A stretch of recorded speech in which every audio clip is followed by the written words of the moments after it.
사람이 자신의 힘으로 할 수 없는 것 가운데 하나가 있다면 자신이 태어난 환경이다라고 할 수 있을 것입니다. 태어나 보니 이미 자신의 국적이 정해져 있고, 태어나 보니 자신의 부모가 이미 정해져 있고, 환경이 정해져 있다는 것입니다. 그런데 되게 사람들은 불행과 실패의 원인을 이러한 환경에서 찾게 되는 것입니다. 하지만 여러분, 이것은 대단히 어리석은 그러한 생각인 것입니다. 왜냐하면 세상에 어떤 누구도 결코 태어날 때부터 자신이 원하는 환경에서 맞춤형으로 태어난 사람은 결코 아무도 없기 때문인 것입니다. 세상 사람들 가운데에도 자신의 환경을 탓하지 않고 모든 것을 긍정적으로 대하면서 오히려 환경을 극복하고 살아가는 사람들의 이야기를 우리는 종종 볼 수가 있습니다. 하지만 우리 그리스도인들은 이러한 긍정에 더하여 하나님의 전지전능하심을 믿고 살아가는 믿음의 사람들이다라고 말할 수 있는 것입니다. 바로 이것을 잘 보여준 것이 바로 사도 바울의 삶이었다라고 말할 수 있을 것입니다.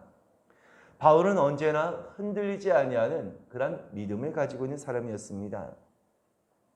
그는 인간적으로 봤을 때 대단히 궁핍하고 결혼도 하지 않았으며 복음을 전하는 가운데 말할 수 없는 핍박과 또 박해를 받았고 감옥에 갇히기도 했던 그였습니다. 하지만 한 번 또 그는 자신의 환경에 대해서 그 환경을 탓한 적이 없었던 것입니다. 여러분, 어쩌면 저와 여러분들이 바울이 처한 그런 환경이었다고 한다면, 바울이 처한 그런 환경이었다고 상황이라고 한다면 우리는 당연히 하나님께 따지거나 원망을 하지 않았겠냐는 것입니다. 하지만 바울은 자신의 처지를 원망하거나 불평하지도 아니하고 오히려 고난 가운데에서도 흔들리지 않는 믿음을 우리에게 보여주고 있다는 것입니다. 여러분, 그렇다고 한다면 바울은 이와 같은 환경 가운데에서도 어떻게 흔들리지 않는 이와 같은 믿음을 가질 수 있는 사람이 되었을까 하는 것입니다. 오늘 본문의 말씀은 바로 이것을 우리로 하여금 알 수 있게 하는 말씀이다라고도 할 수 있겠습니다. 자, 그래서 오늘 본문의 말씀에 우리가 함께 7절의 말씀을 먼저 보시면요, 우리가 이 보배를 질그릇에 가졌으니 이런 심히 큰 능력은 하나님께 있고 우리에게 있지 아니함을 알게 하려 함이라라고 말씀하십니다. 바울은 질그릇과 같은 자신 안에 보배이신 예수님이 계심으로 놀라운 능력이 주어졌기 때문이다라고 고백하고 있다는 것입니다. 여러분, 질그릇은 어떤 그릇입니까? 가장 보잘것없는 그릇이다라고 할 수 있습니다. 그러나 우리가 하나님의 능력을 받기 위해서는 먼저 자신이 질그릇과 같은 존재라는 사실을 인정해야 하는 것입니다.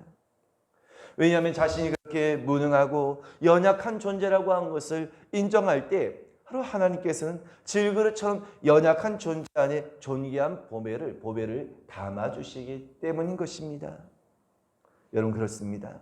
우리 믿음의 사람들은 이와 같이 우리의 내면에 항상 우리는 이 보배를 가지고 있는 사람들이 되어야 하는 것입니다. 이 보배가 너무나 크고 너무나 귀한 것이기 때문에 어떤 환경에서도 흔들리지 않는 그런 믿음을 가지고 살아갈 수 있기 때문인 것입니다. 가끔은 포장이 화려함에도 불구하고 그 포장을 뜯어보게 되면 내용물은 형편이 없는 그런 상품들을 볼 수 있습니다. 그러면 여러분, 그것을 열어보는 사람은 얼마나 기분이 상하게 됩니까? 사람도 마찬가지인 것입니다. 그 안에 무엇이 들어있느냐 하는 것이 중요한 것입니다. 겉으로 봤을 때 참으로 좋은 집에 살고 좋은 차를 타고 다니고 좋은 옷을 입고 다닌다 할지라도 그것이 그 사람의 믿음을 좌우할 수 있는 것은 결코 아니란 것입니다. 사람은 외모를 보나 하나님께서는 사람의 중심을 보신다라고 말씀을 하셨습니다. 그러면 여러분, 우리 그리스도인들은 외적인 부족함에 그로 인해서 실망할 필요가 없는 것입니다. 결코 그것이 우리의 믿음을 좌우할 수도 없기 때문인 것입니다. 여러분, 하나님께서는 금이나 은그릇보다 오히려 질그릇 속에 있기를 더 원하신 분이라는 사실을 믿으시길 바랍니다. 왜이겠습니까? 그래야지만 하나님의 존재가 더욱더, 하나님의 그 영광이 더욱더 드러나기 때문이란 것입니다. 워낙인 오늘 저와 여러분에도 이 보배로우신 예수님이 거하심으로 말미암아 바울과 같이 결코 어떤 환경 속에서도 흔들림이 없는 그런 흔들리지 않는 믿음을 가지신 저와 여러분이 되실 수 있기를 축원드립니다. 그러면서 계속해서 바울은 8절에 이렇게 말씀하고 있습니다. 우리가 사방으로 우겨쌈을 당하여도 쌓이지 아니하며 답답한 일을 당하여도 낙심하지 아니하며라고 말씀합니다. 바울이 왜 사방이 막혀도 낙심하지 않습니까? 사방을 둘러보면 다 막힌 것처럼 보인다 할지라도 그때도 여전히 하늘이 열려 있는 것을 보았기 때문이란 것입니다. 여러분, 우린 막힌 것만을 보고 우리의 주변만 살펴보고 그로 인하여서 실망하지만 결코 여러분 우린 우리의 주변만을 보고 실망할 이유가 없다는 것입니다. 우리는 하늘이 열려 있는 것을 볼 수 있는 자리에 되어야 하는 것입니다. 간혹 여러분 밤늦게 고속도로나 국도를 지나다 보면 공사로 길을 통제할 때가 있는 것을 경험하게 됩니다. 근데 여러분 왜 이 길을 막고 길을 통제하겠습니까? 길을 더 넓히고 길을 더 좋게 만들기 위함이란 것입니다. 그래서 잠시 정체되어서 기다릴 수도 있고 잠시 돌아가야 할 수도 있다는 것입니다. 마찬가지로 우겨쌈을 당하고 답답한 일을 당하여도 우리가 낙심하지 않으면 하늘이 닫힌 것이 결코 아니기 때문이란 것입니다. 하나님께서 다른 더 좋은 곳을 좋은 길을 우리에게 열어주시기 위함이란 것을 바울은 그것을 바라보았기 때문에 그런 어떤 환경 가운데서도 흔들리지 않는 그런 믿음을 가질 수 있었던 것입니다. 그렇습니다, 여러분. 지금은 우리의 주변을 돌아봐도 모든 사방이 다 막혀 있는 것처럼 보인다 할지라도 우리는 땅을 볼 것이 아니라 하늘을 볼 수 있는 저와 여러분이 되실 수 있기를 축원드립니다. 그러면서 바울은 계속해서 9절에도 이렇게 말씀하고 있습니다. 박해를 받아도 버림받지 아니하며 거꾸로 들림을 당하여도 망하지 아니하고라고 하십니다. 바울이 늘 흔들리지 않는 믿음을 가질 수 있었던 것은 박해를 받아도 버림받지 않으며 거꾸로 들림을 당한다 할지라도 망하지 아니할 것을 확신하였기 때문이라는 것입니다. 얼마나 당당한 모습입니까? 되게 사람들은 누군가로부터 배신을 당하거나 실망을 하게 되었을 때 뭐라고 말을 하게 됩니까? 다 소용이 없다. 다 소용이 없다. 형제도 소용이 없고 다 친구도 소용이 없어. 그러면서 이전에는 전혀 몰랐고 마치 자신이 대단한 것처럼 깨닫게 된 것처럼 다 소용이 없어. 소용이 없어. 이와 같은 일들을 사람들은 내뱉게 되더란 것입니다. 하지만 여러분, 하나님께서는 이미 우리 믿는 자들에게 사람을 의지하거나 그 사람을 믿지도 말라고 말씀하고 계시다는 것입니다. 이사야서 2장 22절의 말씀해 보시면 너희는 인생을 의지하지 말라. 그의 호흡은 코에 있나니 새말 가치가 어디 있느냐라고 말씀하십니다. 그렇습니다, 여러분.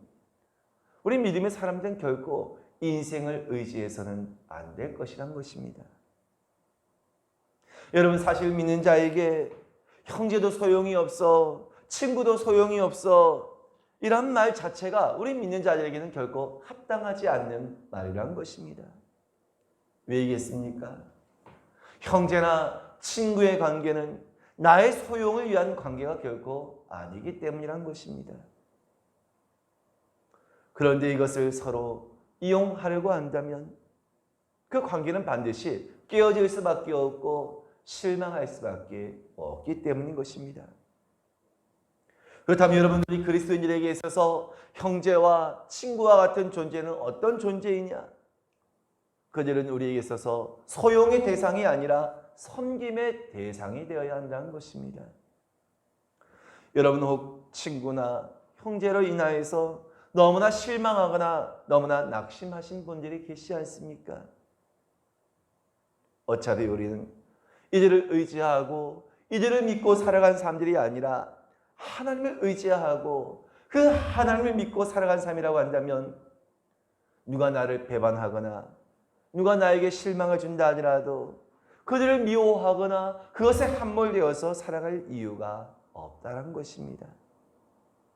바울은 바로 이와 같았기 때문에 그의 주변에서 아무리 그를 배반하고 아무리 그를 실망시키는 그런 일이 있다 할지라도 그는 흔들리지 않는 믿음을 가질 수 있었던 것입니다. 그러면서 계속해서 바울은 10절의 말씀에 이렇게 말씀을 합니다. 우리가 항상 예수의 죽음을 몸에 짊어지면 예수의 생명이 또한 우리 몸에 나타나게 하려 함이라 라고 말씀합니다. 바울이 원했던 단 한 가지가 무엇입니까? 자신은 죽어지고 자신의 몸에 예수의 생명이 항상 나타나기를 원했던 것입니다. 이 한 가지가 바울의 유일한 소망이었던 것입니다. 자신이 죽고 예수의 생명이 나타난다고 한 것은 바꾸어 말하면 철저하게 주님의 다스림을 받는 것을 뜻하는 것이다 라고 할 수 있다는 것입니다.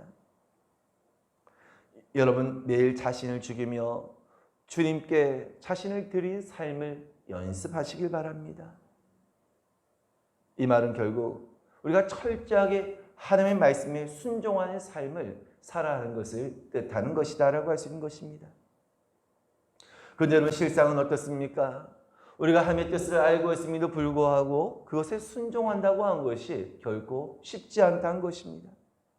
그럼에도 불구하고 우리는 내 자신을 죽이고 힘써 하나님의 뜻에 순종해야 하는 것입니다. 바로 이것이 흔들림이 없는, 흔들리지 않는 믿음을 가지게 되는 비결이 된 줄로 믿으시길 바랍니다. 여러분 언제 우리의 믿음이 가장 떨어지게 될까요? 그것은 바로 내 자신의 똑똑함이, 내 자신의 어떤 생각이 앞설 때라는 것입니다. 물론 여러분 당연히 세상 속에서 우리는 뱀같이 지혜롭게 살아야 하지만 우리는 하나님 앞에서는 무식하다고 할 정도로 우리는 늘 아멘을 잘하는 사람들이 되어야 하는 것입니다. 순종이 없으면 결국 믿음이란 것도 신앙이란 것도 다 허상에 불과한 것입니다. 순종이 없으면 내가 주님의 일을 한다는 것이 오히려 주님의 뜻을 거스르고 오히려 복음의 방해자가 되어질 수도 있다는 것입니다. 그럼 여러분들 말씀의 다스림을 받고자 하는 삶을 살아가시길 바랍니다. 내 생각과 내 판단으로 하려지 말고 어떤 환경이 핑계도 되지 말고 그 상황 속에서 주님의 다스림을 구하고 힘써 오늘 그 주님의 말씀에 순종하시기를 바랍니다. 정말 그렇게 우리가 온전히 주님 앞에 순종할 때 정말 우리 안에서 예수의 생명이 나타나게 될 것이며 그런 말미암아 우리는 반드시 어떤 환경과 어떤 상황 가운데에서도 흔들림이 없는 그런 믿음을 가진 자로서 살아가게 될 줄로 믿으시길 바랍니다. 가끔 어떤 일은 참으로 인간적으로 대단히 하기 싫은 그런 일들이 있습니다. 여러분들은 어떤 일들이 정말 하기 싫은 일입니까? 근데 하나님께서는 정말 우리에게 하기 싫은 일을 순종하라고 하실 때가 있다는 것입니다. 예를 들어 하나님께서 우리에게 기도의 감동을 주실 때가 있습니다. 그때 몸이 피곤하고 힘들고 쉬고 싶어도 그럼에도 불구하고 우리가 아멘으로 순종하면 그때마다 하나님께서 놀라운 은혜를 주시는 것을 우리는 경험할 수 있다는 것입니다. 그런데 여러분 이 정도의 일은 어렵지 않은 우리에게 어렵지 않은 그런 순종일 수 있다는 것입니다. 그런데 어떤 때에는 누구와의 관계가 좋지 않아서 마음이 상한 가운데 있는데 하나님께서 찾아가라 하시고 만나서 먼저 손을 내밀라고 하실 때가 있다는 것입니다. 어쩌면 가장 어려운 일 가운데 하나일 수 있지 않겠습니까? 하지만 그렇게 하기 싫은 일에도 우리가 온전히 순종할 때 그것이 내가 주님 앞에 죽어지게 된 것이고 그것이 내 안에서 예수의 생명이 살아나게 되는 길이라는 것입니다. 놀라운 것은 우리가 가장 하기 싫은 일을 행하고자 할 때, 우리가 가장 하기 싫은 일을 순종하고자 할 때 그때 하나님께서는 더욱더 우리에게 놀라운 은혜를 베풀으시라는 것입니다. 이러한 사람은, 이렇게 순종할 수 있는 사람은 어떤 일에도 결코 흔들리지 않는 믿음을 가질 수 있는 사람이 될 줄로 믿으시길 바랍니다. 구약시대에 하나님께 드렸던 제물은 오늘날 우리 믿는 자들을 뜻하는 것이다 라고 할 수 있습니다. 그러니 하나님께 드렸던 이 제물은 항상 그 제물을 죽여서 하나님께 제물로 드렸다는 것입니다. 여러분, 만일 하나님께 드릴 제물이 살아서 날뛴다고 한다면 어떻게 하나님께 제사를 드릴 수 있겠습니까? 그래서 구약시대에 제물을 드릴 때에는 반드시 그 제물의 피를 흘리고 각을 떠서 하나님께 드렸던 것입니다. 그렇습니다, 여러분. 하나님께 드릴 제물과 같이 자신을 철저하게 죽여야 하나님께서 받으실 만한 제물이 되는 것입니다. 이처럼 바울이 흔들림이 없었던 믿음도 그는 주님을 다스리며 인정하며 절대적인 순종함이 있었기 때문이었다는 것을 기억하시고 더욱더 주님 앞에 내 자신이 죽어짐을 통하여서 예수의 생명이 우리 몸속에서 나타나게 되시기를 주님의 이름으로 축원드립니다. 바울은 하나님이 어떤 분이신지에 대해서 누구보다도 많은 것을 알고 있는 사람이었습니다. 그리고 그는 장차 자신이 누구를 만나게 될 것이고 어떤 일을 당하게 될 것이고 자신이 어떻게 죽임을 당하게 될 것인가에 관해서 오늘 하나님께서는 이미 다 바울에게 일러오셨던 것입니다. 바울은 이를 통하여서 하나님께서 즉흥적으로 일하신 분이 아니라 하나님은 대단히 세밀하시고 하나님은 대단히 구체적이고 하나님은 대단히 정확한 분이라고 한 것을 누구보다도 잘 알았던 것입니다. 마찬가지 여러분, 하나님께서 우리의 삶을 이끄실 때에도 어느 때 어떤 사람을 만나게 하실지, 또 삶의 위기의 순간에 무엇이 필요하고 어떤 삶이 필요할지 오늘 이 모든 것을 하나님께서는 다 하시고 가장 적절할 때 그 모든 것을 준비하게 하신 분이라는 사실을 우리는 믿어야 할 것이란 것입니다. 심지어 하나님께서는 우리 인생의 모든 분초의 단위까지도 정확하게 계획하시고 알고 계신 분이라는 것입니다. 그래서 우리가 말씀에 순종하는 자리에 있기만 하면 하나님께서 우리에게 가장 좋은 때, 가장 좋은 것으로 반드시 우리에게 주실 줄로 믿었던 것이 바로 이 바울이 흔들리지 않는 그 믿음의 원동력이 되었다는 것입니다. 그런 의미에서 여러분, 이제 우리가 다시 세상으로 나아갈 때 나는 혼자가 결코 아니며 하나님께서 나의 모든 발걸음을 인도하시며 나의 모든 삶의 1분 1초까지도 하나님의 계획 가운데, 하나님의 다스림 가운데 우리는 놓여있다고 사실을 반드시 믿으시길 바랍니다. 하나님이 여러분 얼마나 정확하신 분이신지 아십니까? 지구가 여러분 그 먼 거리의 태양을 줘라도 1년에 0.0001초의 오차가 없이 정확하게 지구는 오늘 그 태양을 중심으로 해서 공전과 자전을 하고 있다는 것입니다. 어떻게 그렇게 정확할 수 있겠냐는 것입니다. 하나님께서 그렇게 정하셨기 때문인 것입니다. 하나님은 대략적인 하나님이 아니시고 정확하고 계획적이고 세심하시고 섬세하신 하나님이시라는 것입니다. 그래서 여러분, 하나님께서는 가장 정확한 시간에 가장 우리에게 필요한 것으로 가장 좋은 것으로 하나님께서는 그 모든 것을 행하실 것이란 겁니다. 그러면 여러분, 우리가 이것을 믿는다고 한다면 내 힘으로 무언가 하려고 하다가 그것이 마음대로 되지 않는다고 해서 골머리를 앓을 이유도 전혀 없다는 것입니다. 또 중요한 계획이 뜻대로 되지 않는다고 할지라도 너무 실망할 이유가 없는 것은 하나님께서 더 좋은 계획을 가지고 계시기 때문인 것입니다. 하나님께서 허락하신 일이 아니라고 한다면 어떻게든가 되지 않을 것이며 하나님께서 허락하신 일이라고 한다면 아무리 방해 세력이 있다 할지라도 반드시 그 일은 될 수밖에 없게 하실 것이라는 것입니다.